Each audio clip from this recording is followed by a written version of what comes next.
فرشتوں نے کلام کیا اللہ سے. اللہ فرماتا ہے فرشتوں میں زمین میں اپنا خلیفہ بنانے والا ہوں جو میرا نائب بن کر زمین میں میرے احکام کو نافذ کرے گا. تو فرشتوں نے کہا یا اللہ تو زمین میں ایسے شخص کو اپنی نیابت اپنا خلیفہ بنائے گا جو زمین میں فساد برپا کرے گا اور قتل و غارت گری کرے گا, خون ریزی کا بازار گرم کرے گا. اے اللہ تیری خلافت کے حقدار تو ہم ملائکہ ہیں جو دن رات تیری تسبیح کرتے, تیری نافرمانی نہیں کرتے. اگر اپنا خلیفہ بنانا ہے تو ہم ہی میں سے کسی کو بنا دے. گویا ڈیبیٹ ہوئی اللہ سے.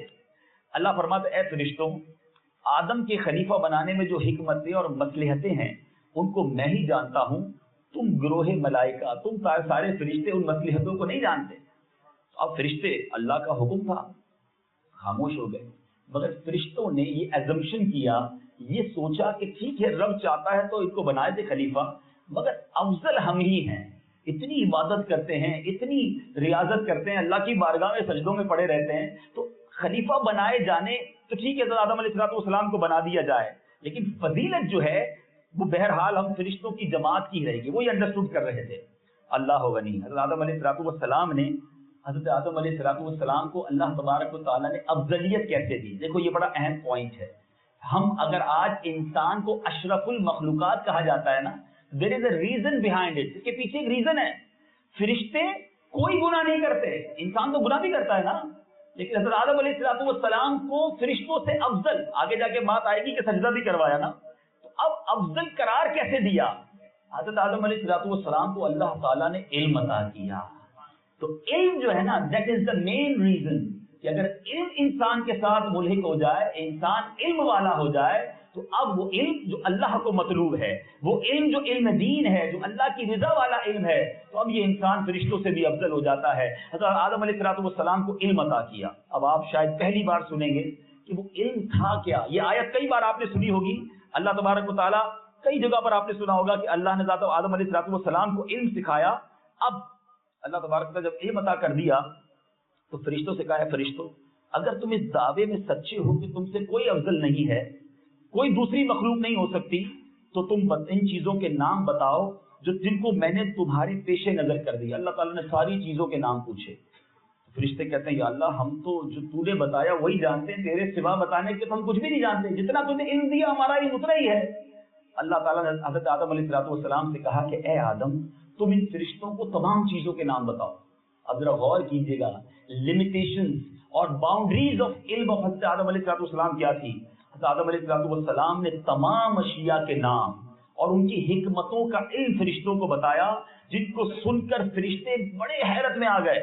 اور پھر اللہ نے فرمایا اے فرشتوں کیا میں نے تم سے یہ نہیں فرمایا تھا کہ میں آسمان و زمین کی تمام چھپی چیزوں کو جانتا ہوں, اور جو تم اعلانیہ یہ کہتے تھے کہ یہ فساد برپا کریں گے اس کو بھی میں جانتا ہوں, اور تم جو خیال اپنے دلوں میں چھپائے بیٹھے ہو کہ تم کوئی مخلوق تم سے بڑھ کر افضل نہیں, تم فرشتے افضل ہو, میں تمہارے چھپے ہوئے دلوں کے خیالات کو بھی جانتا ہوں. پھر حضرت آدم علیہ السلام کے فضل و کمال کے اظہار و اعلان کے لیے فرشتوں سے ان کی عظمت و فضیلت کا اعتراف کرانے کے لیے اللہ تعالیٰ نے تمام فرشتوں کو حکم دیا کہ حضرت آدم علیہ السلام کو سجدہ کریں. اللہ غنی, یہ بڑا تفصیلی واقعہ ہے. آیت پہلی پڑھ دیتا ہوں, اور تفصیل سے پڑھنا چاہیں تو پارہ نمبر 1 سورہ بقرہ آیت نمبر 30 سے لے کر 34 تک شاندار ڈیبیٹ ہے. سبحان اللہ. فرشتے کہتے ہیں مولا اس کو خلیفہ بنائے گا جو زمین میں جا کے فساد کرے گا, اور رب نے ان کو ریپلائی دیا. بہرحال اس ڈیبیٹ کے بعد فرشتوں کو قائل کیا. جب حضرت آدم علیہ السلام کا علم انہوں نے دیکھا, نالج دیکھی جو فرشتوں کے پاس نہیں تھی, پھر فرشتوں کو حکم دیا کہ اب سجدہ کیا جائے. اب میں آپ کو ریویل کرتا ہوں جو علماء نے لکھا کہ ایسا کیا علم تھا کہ فرشتوں نے ایکسیپٹ بھی کر لیا, اور اتنا شاندار علم. سبحان اللہ. اب ذرا سنیے گا بیچے بیچے اسلامی بھائیوں, جو علوم آدم تھے نا اس کی فہرست کیا ہے. اللہ تبارک و تعالیٰ نے کتنے اور کس قدر علوم عطا فرمائے کہ فرشتوں کی مقدس جماعت بھی ماننے پر مجبور ہو گئی, سر بسجود ہو گئی. حضرت علامہ شیخ اسماعیل حقی رحمۃ اللہ تعالی علیہ شہرائے آفاق تفسیر قرآن روح البیان میں اس کی تفسیر بیان کرتے ہیں. اللہ تعالیٰ نے حضرت آدم علیہ السلام کو تمام چیزوں کے نام from the start till the end of the world, تمام چیزوں کے نام تمام زبانوں میں سکھا دیے. دنیا کی جتنی زبانیں آنی ہیں, آ چکی اور آئیں گی, ان تمام لینگویجز میں تمام چیزوں کے نام سکھا دیے, اور ان کو تمام ملائکہ کے نام اور تمام اولاد آدم کے نام بھی بتا دیے. ہم سب کا نام بھی انہیں پتا تھا، ٹھیک ہے، تمام فرشتوں کے نام بھی اور تمام اولاد آدم till the end of the world, till the day of judgement, قیامت تک کے لیے سب کے نام انہیں اللہ تعالیٰ نے بتائے. اور پھر فرمایا تمام حیوانات، تمام نباتات، تمام جمادات کے نام، تمام چیزوں کی صنعتوں کے نام، تمام شہروں اور تمام بستیوں کے نام، تمام پرندوں اور درختوں کے نام، اور جو آئندہ عالم وجود میں آنے والے ہیں سب کے نام، قیامت تک پیدا ہونے والے جانداروں کے نام، کھانے پینے کی تمام چیزوں کے نام، جنت کی تمام نعمتوں کے نام، تمام چیزوں اور سامانوں کے نام. کتاب میں لکھا یہاں تک کہ پیالہ اور پیالی کا نام. اللہ غنی.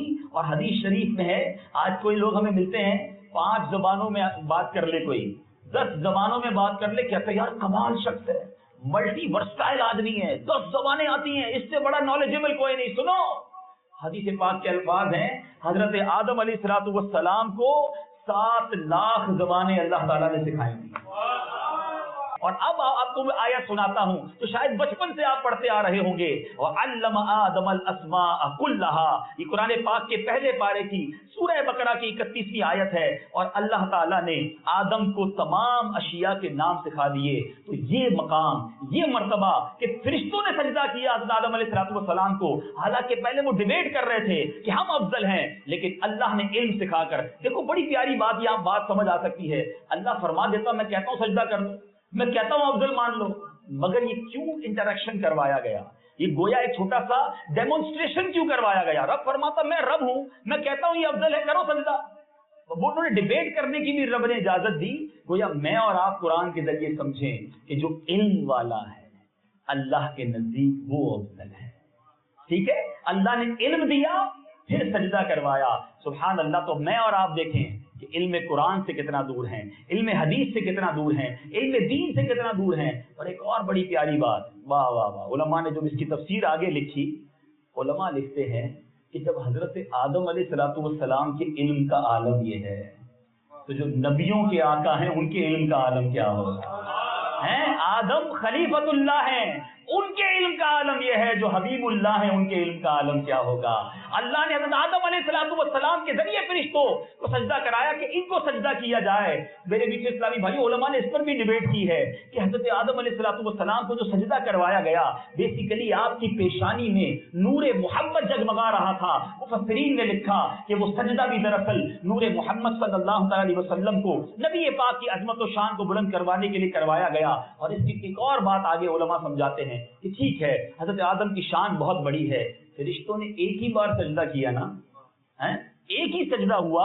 آپ کی تعظیم آج ہم سنتے ہیں کہ حضرت آدم علیہ السلام وہ ہیں جن کو فرشتوں کی ساری جماعت نے سجدہ کیا. مگر آج قرآن کہتا ہے ان اللہ وملائکتہ یصلون علی النبی یا ایھا الذین آمنوا صلوا علیہ وسلموا تسلیما. ایک بار سجدہ کروایا گیا. یہاں اللہ فرماتا ہے، جو تھوڑی عربی جانتے ہیں، یصلون کا لفظ یہ کنٹینیو ورب ہے، یہ وہ فعل ہے جو کنٹینیو جاری رہتا ہے. اللہ نے یہ نہیں فرمایا کہ ایک بار اللہ اور اس کے فرشتوں نے ایسا اے محمد صلی اللہ علیہ وسلم آپ پر درود بھیجا ہے، بلکہ اللہ فرماتا ہے اللہ اور اس کے فرشتے اس غیب بتانے والے نبی پر درود بھیجتے رہتے ہیں. اے ایمان والو، تم بھی درود و سلام بھیجا کرو. From the day of day 1 سے لے کر ٹل دا ڈے آف قیامہ، روزانہ نہ جانے کتنی بار اللہ اور اس کے فرشتے پیارے آقا پر درود بھیج رہے ہیں. یہ شان ہے میرے آقا کی. تو بہرحال میرے بیچ میں پیارے اسلامی بھائیوں، سمجھانا یہ مقصود ہے کہ آج مختصراً میں نے تخلیق آدم، تخلیق حوا اور اس کے پیچھے کیا جو یوں سمجھیے کہ حکمتیں ہیں ہم نے یہ بھی سنی، اور ساتھ ساتھ علم کی کتنی فضیلت ہے، نالج کیسی تھی حضرت آدم علیہ السلام کے پاس، یہ بھی سنا. اور اصل مقصود میرا یہ تھا کہ خدا را ٹرائی ٹو انڈرسٹینڈ کہ قرآن ایک خزانہ ہے، قرآن نور ہے، قرآن میں بہت کچھ ہے ہمارے لیے. یہ تو ایک واقعہ میں نے بیان کیا، ایسے سینکڑوں واقعات ہیں، مگر ہمیں کیا معلوم ہے؟ آج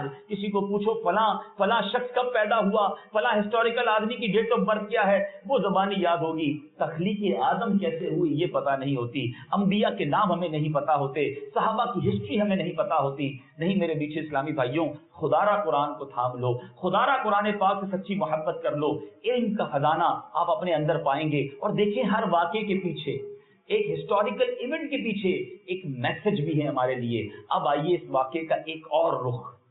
ایک شخصیت کو کمال ملا, حضرت آدم علیہ السلام کو عروج ملا, مگر ایک کو اسی تخلیق آدم کے واقعے میں ایسا زوال ملا, ایسی بربادی ملی کہ وہ بھی عقل حیران ہے. اور وہ کیا ہوا؟ اچھا پہلے ایک اور بات شاید یہ بھی نہیں پتا ہوگا, دیکھیے سیکھیے تو پتا چلے نا. حضرت آدم علیہ السلام کو سجدہ کتنی دیر کا تھا, کس دن ہوا تھا, ٹھیک ہے, اور پہلے کس نے کیا؟ سبحان اللہ. میرے پیچھے اسلامی بھائیوں, اللہ تبارک و تعالیٰ نے جب فرشتوں کو سجدہ کرنے کا حکم دیا نا, تو ان سجدوں فرشتے میں سب سے پہلے سجدہ کیا حضرت جبرائیل علیہ السلام, سب سے فرسٹ, پھر حضرت میکائیل, پھر حضرت اسرافیل, پھر حضرت عزرائیل علیہ السلام, پھر دیگر مقرب فرشتوں نے. یہ سجدہ کتنی دیر کا تھا؟ یہ سجدہ جمعے کے دن ہوا, وقت زوال سے لے کر عصر تک فرشتے سجدے میں رہے, اتنا طویل سجدہ تھا. مگر اس سجدے میں ایک ایسا بھی شخص تھا جو جن تھا, ابلیس, جس نے سجدہ کرنے سے انکار کر دیا.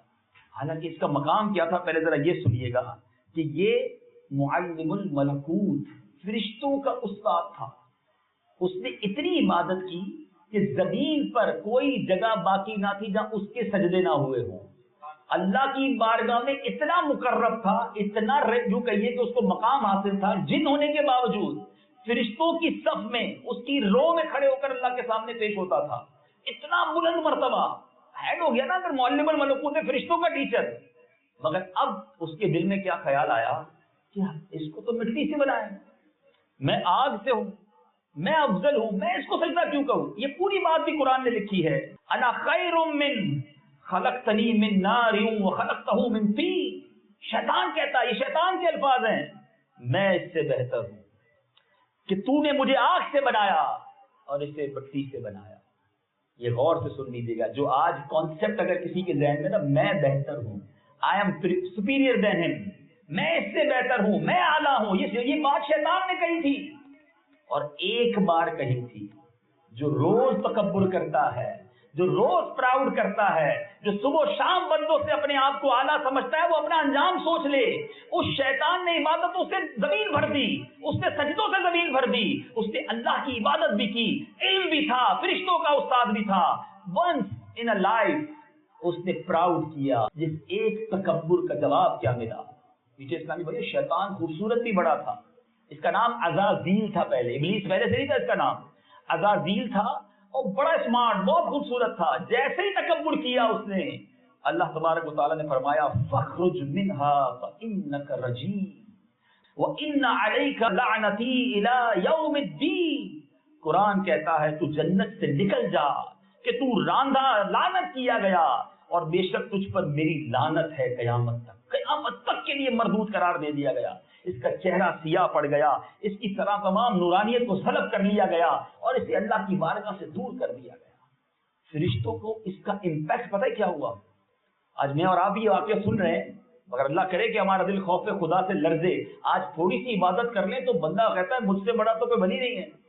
تھوڑے جناب نیکیاں کر لے, 4-5 عمرے کر لے, 2-5 بار قرآن پڑھ لے, چہرے پہ داڑھی رکھ لے, نماز کا اوپر ٹیکا ہو جائے, بندہ کہتا ہے میں تو بڑا کتب ابدال نہیں ہوں. فرشتے لرزنے لگے. نبی پاک نے سیدنا جبریل علیہ السلام کو, شیطان کا جب یہ واقعہ ہوا نا, تو کعبے کے غلاف سے پکڑ کر روتے ہوئے, گریہ زاری کرتے ہوئے دیکھا آپ نے. اور اللہ کی بارگاہ میں وہ کیا دعا کر رہے تھے؟ الہی و سیدی لا تغیر اسمی ولا تبدل جسمی. اے اللہ, اے میرے مالک, کہیں میرا نام نیکوں کی فہرست سے نہ نکال دینا, کہیں میرا جسم اہل عطا کے زمرے سے نکال کر اہل غضب کے گروہ میں داخل نہ کر دینا. جبریل امین, اللہ کے مقرب فرشتے وہ روتے تھے کہ یا اللہ, جب شیطان کا یہ حال ہو سکتا ہے, عزازیل ابلیس بن سکتا ہے, میرے مالک مجھے اپنے نافرمان بندوں میں شامل نہ کرنا. آج تھوڑی عبادت, آج تھوڑی نیکی ہمیں بھلا دیتی ہے. ارے میں حج بھی کرتا ہوں, میں جناب غریبوں کی مدد بھی کرتا ہوں, میں تو بڑا نیک آدمی ہوں. کبھی اپنی نیکیوں پر مطمئن مت ہوئیے گا. ارے ہم خطاؤں کے پتلے ہیں, صبح و شام اللہ کی نافرمانی کرتے ہیں. شیطان نے ایک بار تکبر کیا, نہ جانے ہم نے کتنی بار تکبر کیا ہوگا. کبھی انداز سے، کبھی کردار سے، کبھی باتوں سے، کبھی کسی کے ساتھ ایسا اسٹائل اپنایا ہوگا سامنے والا بیچارہ دل محسوس کر رہ گیا ہوگا اور ہم آگے بھی نکل گئے ہوں گے. نہیں میرے پیچھے اسلامی بھائیو، اللہ کو تکبر اتنا ناپسند ہے. قرآن میں اللہ فرماتا ہے کہ اللہ تکبر کرنے والوں کو پسند نہیں کرتا. کیسی حدیث ہے جو بچپن سے آپ کو یاد ہوگی. حدیث پاک میرے آقا فرماتے ہیں جس کے دل میں رائی کے دانے جتنا بھی تکبر ہوگا جنت میں داخل نہ ہوگا. ارے رائی کے دانہ کبھی دیکھا ہے؟ یہ ایگزامپل ہمیں سمجھانے کے لیے کافی ہے کہ اتنا تکبر بھی نہیں چلے گا. مگر آج دل ہے کہ تکبر سے خالی ہوتا نہیں. انداز ہماری ٹور ہی دوسری ہے. تھوڑے پیسے آ جائیں، تھوڑا مال مل جائے، تھوڑا مرتبہ مل جائے، تھوڑی عزت مل جائے، لوگ تھوڑے کھڑے ہونے لگ جائیں، لوگ تھوڑے سلام کرنے لگ جائیں تو ہمارا تو انداز ہی تبدیل ہو جاتا ہے. میں کچھ بن گیا ہوں. انا خیر من، قرآن کی آیت یاد رکھنا. شیطان نے کہا تھا انا خیر من، میں بہتر ہوں اس سے. خود کو کبھی بہتر نہیں سمجھنا میرے میٹھے اسلامی بھائیوں. یہ قرآن کا پیغام ہے. ارے میں بدتر ہوں.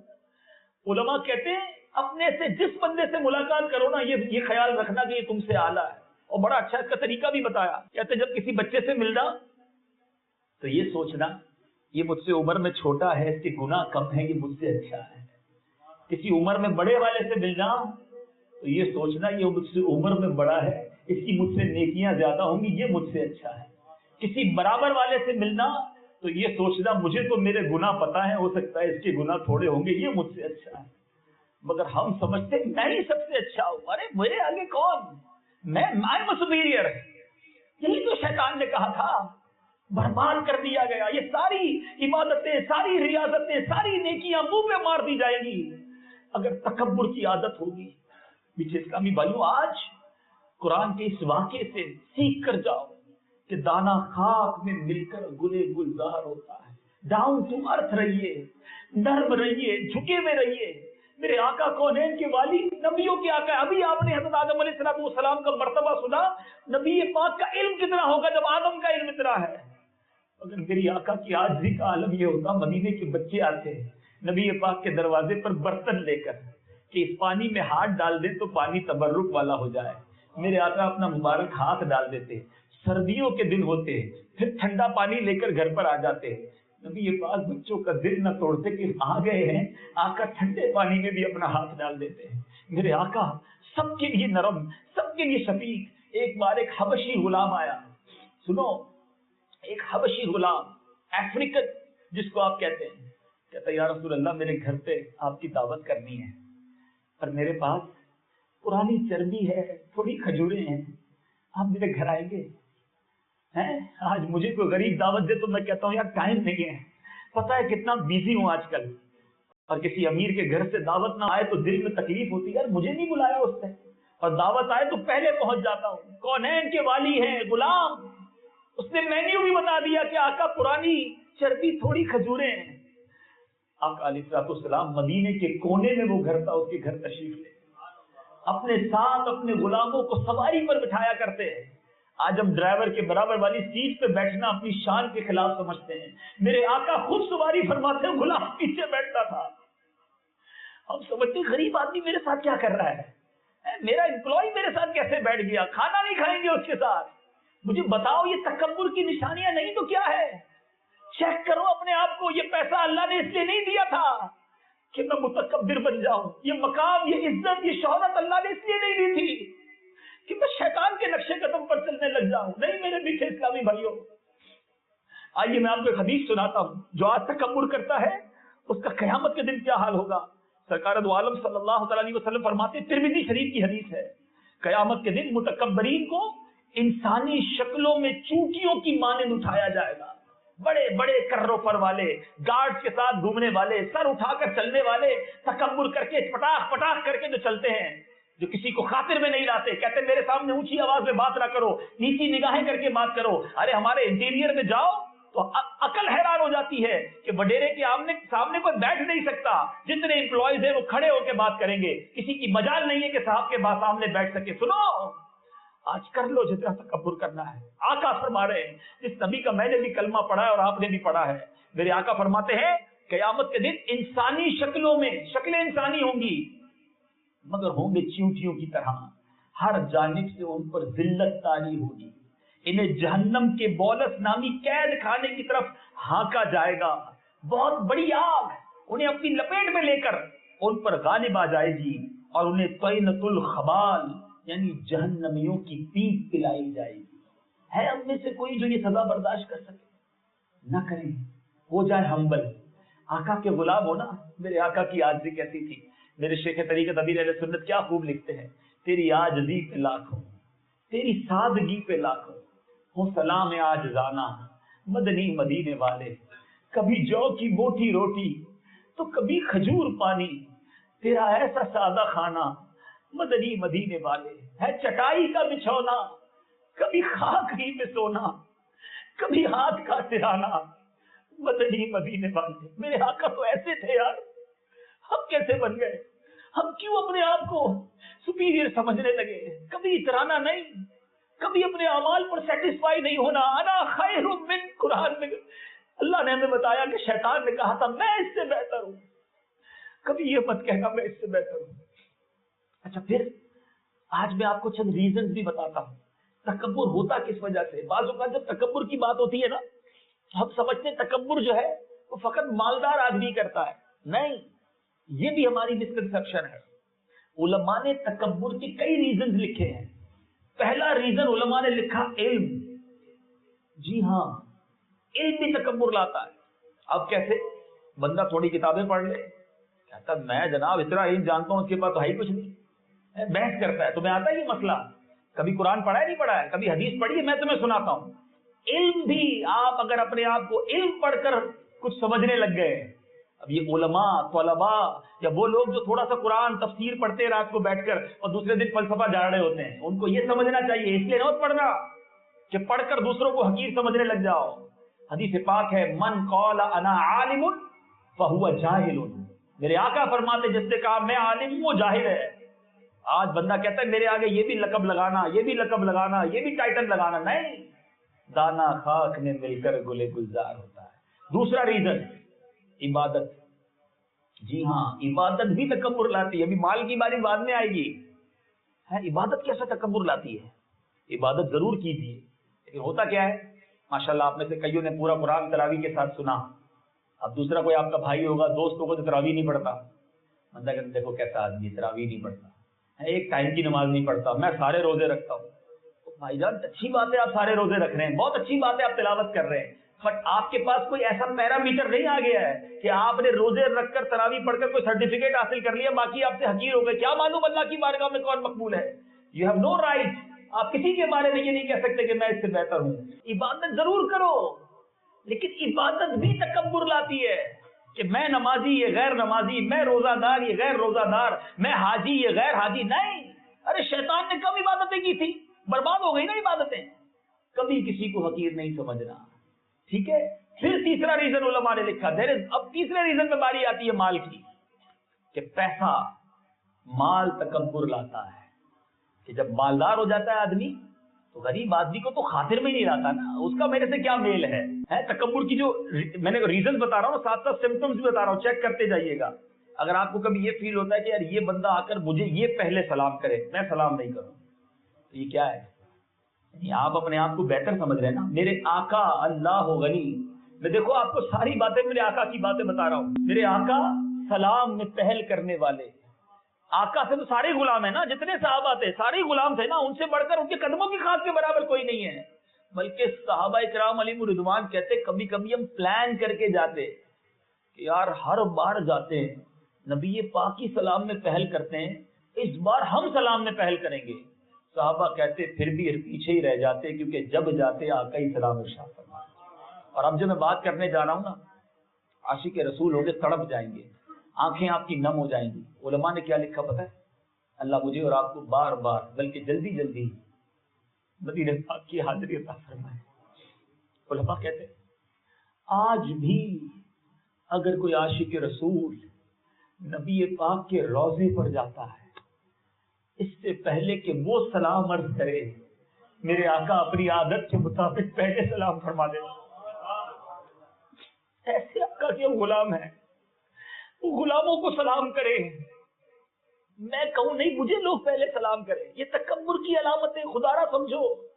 ساتھ کیوں نہیں بیٹھ سکتا کوئی، ساتھ کیوں نہیں کھا سکتا کوئی؟ اچھا ہاتھ ملاتے وقت بھی ہمارے انداز الگ ہوتے ہیں، ہماری پیرلل آدمی ہے تو اس سے بڑی گرم جوشی کے ساتھ ملیں گے، اور سنائے کیسے، ٹھیک ہے، ضرورت پڑے گی تو گلے بھی لگا لیں گے۔ غریب آدمی سے اول تو ہاتھ ملانے کے لیے تو تیار نہیں، اور ملائیں گے تو بالکل روکھا روکھا تھا۔ یہ کیا ہے؟ خود پوچھ لو نا اپنے دل سے، یہ کیا ہے؟ اگر یہ تکبر نہیں ہے تو پھر کیا ہے مجھے بتائیے۔ نہ کرو ایسا۔ کونین کے والی صلی اللہ تعالی علیہ وسلم غریبوں کے ساتھ بیٹھ کر کھانا کھاتے، اپنے غلاموں کے ساتھ نشست و برخاست رکھتے تھے۔ ختم کرو اس لیمیٹیشنز کو۔ آپ مجھے بتائیے، ہم جس گھر میں آتے ہیں ہمارا کبھی چوکیدار ہوتا ہے، کبھی ڈرائیور ہوتا ہے، ہمارے گارڈز ہوتے ہیں، کبھی ان کی طبیعت پوچھی ہے کیا؟ آپ کی طبیعت کیسی ہے؟ وہی ہماری طبیعت پوچھے، میں کیوں پوچھوں؟ ارے کیا وہ انسان نہیں؟ میں سچ بتاتا ہوں، کبھی اپنے ڈرائیور کو، کبھی اپنے خانسامہ کو، بلکہ اگر جس کے ڈرائیور خانسامہ یا اس طرح کے سرونٹس نہیں ہے نا، تو اب مسجد کے خادم کو کون پوچھتا ہے؟ مجھے بتاؤ نا، جو بیچارہ مسجد کو جھاڑو لگا رہا ہوتا ہے، صفائی کر رہا ہوتا ہے، موقع ملے نا کبھی اس طرح کے اسلامی بھائی کو، ہمارا مسلمان بھائی ہے نا، سلام کرنا اور گلے لگا لینا۔ آپ کی طبیعت کیسی ہے؟ آپ جب گلے لگا کے چھوڑو گے نا، آپ اس کی آنکھوں میں خود آنسو دیکھو گے، شاید بڑا عرصہ ہو گیا اس کو کسی نے گلے نہیں لگایا ہوگا، اس سے کسی نے اس طرح پیار سے بات ہی نہیں کی ہوگی، لوگ گزر جاتے ہیں سامنے سے، سلام بھی نہیں کہتے۔ کبھی ہوا کہ خادم مسجد میں گئے، خادم جھاڑو لگا رہا، ہم رک کے پہلے اس کی طبیعت پوچھے آپ ٹھیک ہے؟ کوئی نہیں پوچھتا اس بیچارے۔ ایک بار ایک پولیس والے کا میں نے انٹرویو دیکھا، کلپ بھیجا مجھے کسی نے، تو پولیس والا کہتا ہے کہ مجھے عید کی نماز کے لیے سیکیورٹی کے طور پر حکومت نے کہا کہ آپ نے فلاں مسجد میں سیکیورٹی دینی ہے۔ میں پہنچ گیا، اور جب میں ادھر پہنچا تو میری بچی بیمار تھی، لیکن ڈیوٹی تھی، بیمار بچی کو چھوڑ کر میں مسلمانوں کی عید کی نماز کی سیکیورٹی کے لیے آیا۔ پوری نماز ختم ہوئی، سب ایک دوسرے سے عید ملے، مجھے کسی نے عید مبارک نہیں کہا۔ یہ کہتے کہتے وہ پولیس والا رو پڑا کہ کیا میں مسلمان نہیں ہوں؟ مجھے کسی نے عید مبارک نہیں کہا۔ آپ سوچیے ہم کیوں اگنور کر رہے ہیں ایسے لوگوں کو، ہم کیوں غریب لوگوں سے ملنا نہیں چاہتے؟ آپ یقین کرو اللہ کی رضا کے لیے، حدیث پاک کا خلاصہ ہے، جو اللہ کے لیے عاجزی اختیار کرتا ہے اللہ اسے بلندی عطا فرماتا ہے۔ اصل میں ہمارے بیک آف مائنڈ پتہ ہے کیا ہے، کہ میں اگر غریبوں کے ساتھ اٹھوں گا بیٹھوں گا نا، ذرا ان کے ساتھ اچھا برتاؤ کروں گا تو میرا مورال، میری عزت ڈاؤن ہو جائے گی۔ یہ بھول ہے آپ کی۔ آپ مجھے دنیا کا ایک عاجزی والا شخص بتا دو کہ جو عاجزی کرتا ہو اللہ نے اسے بلندی نہ عطا کی ہو۔ ارے جتنے عاجزی کے پیکر ہیں اللہ نے ان کو دنیا میں مقام دیا ہے، کیونکہ میرے آقا کی سنت ہی عاجزی ہے۔ آپ اپنا کر دیکھو، اللہ اور عزتوں میں برکت عطا فرمائے گا۔ ایک عزت پتہ ہے کیا ہے؟ یہ فرق ہے۔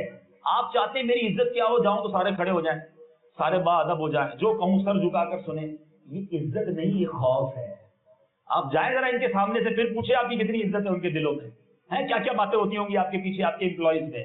یہ عزت نہیں ہے۔ آپ ان کے ساتھ اٹھنا بیٹھنا شروع کر دو، یہ نماز کے بعد بھی آپ کے لیے دعائیں کرنا شروع کر دیں گے کہ اللہ ہمارے سیٹ کو سلامت رکھ، ہمارے باس کے بگڑے کام بنا دے، ہمارے جناب جو ہمارا لیڈر ہے اللہ اس کو برکت دے۔ کیوں کہ آپ نے ان کے ساتھ برتاؤ، دل میں اتر گئے آپ ان کے۔ اصل حکومت دلوں پر ہوتی ہے، جسموں پر حکومت کرنا چھوڑ دو۔ ہم جسموں کو کنکر کرنا چاہتے ہیں، جس دن آپ دلوں کو جیتنا شروع ہو گئے ساری دنیا آپ کے قدموں میں ہوگی، لوگ آپ سے محبت کرنے والے بن جائیں گے۔ اور دل کنکر ہوتے ہیں، دل فتح ہوتے ہیں معاف کر کے، دل فتح ہوتے ہیں عاجزی کر کے، دل فتح ہوتے ہیں محبتیں دے کر۔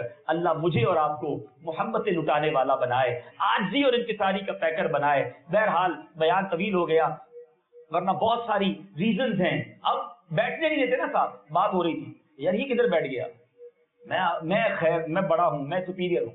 بنی اسرائیل میں ایک شخص تھا، اتنا عبادت گزار، میں اور آپ تو کچھ بھی نہیں ہے، گناہگاری ہے، اتنا عبادت گزار کہ جدھر جاتا بادل اس کے ساتھ چلتا۔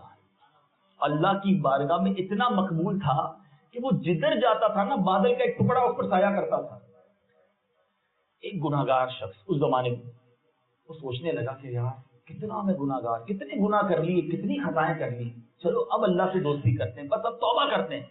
اب اس نے سوچا یار توبہ کرنی ہے نا، اس نیک آدمی کے پاس جاتا ہوں جس کو اللہ نے اتنا نوازا ہے، وہ جدھر جاتا ہے سایہ کرتا ہے بادل اس پر، وہ جا کر اس کے برابر میں اس نیت سے، دیکھیں انٹینشن اللہ دلوں کو جانتا ہے، اس کی نیت یہ تھی میں خطا کار، میں گناہ گار، عاجزی ہے، ڈاؤن ٹو ارتھ، میں خطا کار، میں گناہ گار، میں اس نیک بندے کے پاس بیٹھ جاؤں میرا بیڑا پار ہو جائے گا۔ ادھر اس نیک بندے نے سوچا کہ میرا ایسا مقام اور یہ کدھر میرے برابر میں ہے، میں اتنا نیک، میرے ساتھ بادل چلتا ہے، یہ کیا کر رہا ہے میرے ساتھ؟ لک ایٹ دا انٹینشن، برابر برابر میں بیٹھے ہوئے، دونوں نے زبان سے کچھ نہیں کہا، وہ دل میں عاجزی کرتا رہا، یہ دل میں تکبر کرتا رہا۔ جب اس بندے نے پتہ کیا کیا، بنی اسرائیل کے اس نے ایک آدمی نے گناہگار کو کھڑا کر دیا، تو کیا کر رہے ہو میرے پاس، کھڑے ہو جاؤ، جاؤ ادھر سے۔ جب یہ کھڑا ہو کر گیا، وہ بادل جو ہے اس گناہگار کے ساتھ جانا شروع ہو گیا۔ اس زمانے کے نبی پر اللہ نے وحی بھیجی کہ جا کر ان دونوں شخصوں سے کہہ دو اپنا اپنا اعمال نامہ دوبارہ سے شروع کرے۔ اس کی عاجزی کی وجہ سے اللہ نے اس کے گناہ معاف کر دیے، اس کے تکبر کی وجہ سے اللہ نے نیکیاں برباد کر دی۔ دیٹ از the difference جو مجھے اور آپ کو سیکھنا ہے۔ بہت کچھ کر کر بھی ہم برباد کر دیتے ہیں، جب تک یہ دل میں تکبر ہے ہم برباد نہ ہو جائے۔ خدا را آپ نے دل سے اس کو نکالیے، اس کا علاج کیجیے۔ چوتھا ریزن جو علماء نے لکھا، حسن۔ جب کوئی خوبصورت ہوتا ہے وہ سمجھتا ہے میں اچھا ہوں، یہ تو سامنے رنگ والا، یہ کالے رنگ والا، میں حسین۔ اللہ غنی، وہ بندہ سوچتا نہیں یہ حسن دیا کس نے ہے، وہ جب چاہے واپس لے سکتا ہے۔ مجھے رب نے بنایا، اسے بھی رب نے بنایا ہے، کبھی حسن پر ناز نہ کریں۔ طاقت، کسی کو اقتدار مل جائے وہ تکبر کا ریزن بن جاتا ہے، وہ بھی سوچے کہ جب رب نے دیا ہے جب چاہے یہ طاقت مجھ سے لے لے گا۔ اقتدار بھی یہ تکبر کا ریزن علماء نے لکھا۔ تو بہرحال میرے پیچھے اسلامی بھائیوں، آج کے بیان میں جو قرآن کے واقعے کے بعد میں میسج کنوے کرنا چاہتا ہوں، قرآن سیکھیے، قرآن سے محبت کیجیے، اور ساتھ ساتھ شیطان کے اس واقعے سے سبق لیجیے کہ میں شیطان کے قدموں پر چلنے والا نہیں ہوں، میں اپنے آقا کا غلام ہوں، میں نبی پاک علیہ الصلوۃ والسلام کے قدموں پر چل کر آج بھی انکساری اختیار کروں۔ غریبوں کے ساتھ بیٹھیے، اٹھیے۔ میں سچ بتاتا ہوں، آپ کو کسی بڑے آدمی کے گھر سے دعوت آئے، آپ ادھر نہ بھی جائیں نا تو کوئی نوٹس نہیں لے گا، ادھر بہت سارے لوگ آئے ہوئے ہیں، ٹھیک ہے نا، لیکن آپ کسی غریب ملازم کے گھر چلے جائیں، ساری زندگی یاد رکھے گا کہ میرا سیٹھ، میرا باس میرے گھر پہ، میرے چھوٹے سے گھر میں آ کر بیٹھا تھا، ہمارے یہاں بیٹھے تھے صاحب میرے آ کر، وہ صوفہ بھی یاد رکھے گا۔ یار پھر بھی نہیں جاتے، جو دعائیں دینے والا ہے اس کے پاس نہیں جاتے، جو اگنور کرنے والا ہے اس کے پاس آگے پیچھے گھوم رہے ہوتے ہو۔ سمجھیے، دلوں کو جیتنا سیکھیے، انشاءاللہ آپ مزے کو بھی مزہ آ جائے گا، کیونکہ یہ غریبوں کی جو دعائیں ہیں نا، یہ اللہ کی بارگاہ میں بڑی مقبول ہیں۔ چھوٹے چھوٹے تحفے دینے کی عادت ڈالیے۔ اچھا، اب آخر میں تکبر اگر اللہ نہ کرے ہو گیا ہے، اللہ نہ کرے اور ہو جاتا ہے، انسان ہے نا، ہم بھی غلطی ہو گئی، میں نے آپ کو چند باتیں بتائی ہیں، اگر فیل ہو رہا ہے یار کہیں نہ کہیں یہ مسٹیک کر جاتا ہوں، تو واٹ از اس کا کیور کیا ہے، علاج کیا ہے؟ آج میں بیان کر کے ہائی لائٹ بھی کر جاؤں، بیماری بھی بتا جاؤں، آپ کے مولانا صاحب علاج تو بتاؤ، اب نکلے کیسے، اور نکالنا ضروری ہے، تو آپ غور سے علاج سن لیجیے۔ میرے آقا علیہ الصلوۃ والسلام فرماتے ہیں، جس کا خلاصہ ہے، سلام میں پہل کرنے والا تکبر سے بری ہے۔ بس یہ عادت بنا لیں۔ اچھا ہم کیا کرتے ہیں، سلام اسی کو کرتے ہیں جس کو جانتے ہیں، جانے نہ جانے سب کو سلام کریں، یہ دل سے نکلے گا۔ آپ دیکھیں گے یار میں اس کو نہیں جانتا پھر بھی سلام کروں، کریں، اور آگے جا کے ہاتھ ملائیں۔ مصافحہ کرنا اور سلام کرنا، یہ اتنی پیاری سنت ہے، ثواب تو ملے گا ہی ملے گا، علاج بھی ہونا شروع ہو جائے گا، یہ کلف اترنا شروع ہوگا، ٹھیک ہے۔ دوسرا، دعا کرے۔ دعا مومن کا ہتھیار ہے۔ نماز کے بعد دعا کرے کہ یا اللہ میرے دل سے تکبر دور کر دے، میرے دل سے ساری گندگیاں نکال دے، میں ناقص ہوں، پھنس جاتا ہوں، مالک تو میرے دل کو صاف کر دے، یہ بری عادتیں مجھ سے نکال دے۔ پھر تیسرا علاج، سبحان اللہ، میرے آقا علیہ الصلوۃ والسلام فرماتے ہیں، حدیث کا خلاصہ ہے، جس نے اپنے سامان کو اٹھایا، ہم اپنا سامان اٹھانا اپنی کثر شان سمجھتے ہیں، ملازم اٹھائے، کوئی میرا مرید اٹھائے، یا میرے ساتھ چلنے والے میرا سامان اٹھائیں۔ اگر آپ واقعی تکبر کو کاٹنا چاہتے نا، سب کے سامنے اپنا سامان خود اٹھائیں، تو یہ آپ کے اندر عاجزی لائے گا۔ سامان اٹھا کے لے جائے، کہیں بھی چھوٹا سا بیگ ہوتا ہے، مدد کوئی چیز ہوتی ہے، تو کوئی بات نہیں، دنیا دیکھے کوئی بات نہیں، مجھے اللہ کے لیے عاجزی، مجھے علاج کرنا ہے نا، تو سامان اٹھانا۔ نبی پاک علیہ الصلوۃ والسلام بازار سے اپنا سودا سلب اٹھا کر خود لایا کرتے تھے، وہ لائے میں نہ اٹھاؤں، ہے؟ تو اس طرح غریبوں کے ساتھ بیٹھ کر کھانا کھائیں، ان کے ساتھ بیٹھ کر باتیں کریں، یہ آپ کے دل کو انشاءاللہ تکبر سے پاک کرے گا۔ تو بہرحال یہ چند باتیں آج کے بیان میں نے عرض کی ہیں۔ اللہ تعالیٰ مجھے اور آپ کو نور قرآن سے مستفیض فرمائے، ہمارے دلوں کو تکبر سے پاک فرمائے۔ میرے اعمال کا بدلہ تو جہنم ہی تھا، میں تو جاتا مجھے سرکار نے، جانے